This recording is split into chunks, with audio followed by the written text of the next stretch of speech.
नमस्कार, स्वागत बा आप सभी दर्शक लोगन के। त खबर बा भोजपुरी हिट मशीन खेसारी लाल यादव जी के बारे में, जिनकर एगो नया गाना आ रहल बा होली के, जोना के पोस्टर आ चुकल बा, रिलीज डेट और रिलीज टाइम के साथ पूरा डिटेल आ चुकल बा।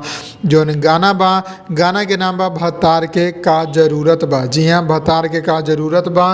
ई गाना की खेसारी लाल यादव जी गौले बड़े, साथ देले बड़ी शिल्पी राज, गीत लिखले बड़े संतोष राजा, संगीत देले बड़े रोशन हेगड़े जी और कंपोजर बड़े रत्नेश सिंह रुद्र। और ये जोन गाना बा उ बजाना रिकॉर्ड्स यूट्यूब चैनल पर आप लोगन के 18 फरवरी सुबह 7:30 बजे यानी कि 7:30 पर आप लोगन के फुल वीडियो सॉन्ग देखे की मिली।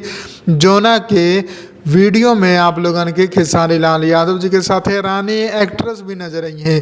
तो आप लोग तैयार रही बिहान सुबह 7:30 पर बजाना यूट्यूब चैनल से। जी हाँ, पूरा कंपनी के नाम बा बजाना रिकॉर्ड्स। आप लोग जाके इस चैनल के सब्सक्राइब करी और अभी जाके चैनल के बेल आइकन दबा दी, ताकि जैसे ही अपडेट आए आप लोगन के पास सबसे पहले पहुंच जाए। और खबर पसंद आए बा तो लाइक करके ज़्यादा से ज़्यादा शेयर करें। हम मिलम आप लोगन के अगला वीडियो में, तब तक खातिर जय हिंद, जय भोजपुरी, प्रणाम।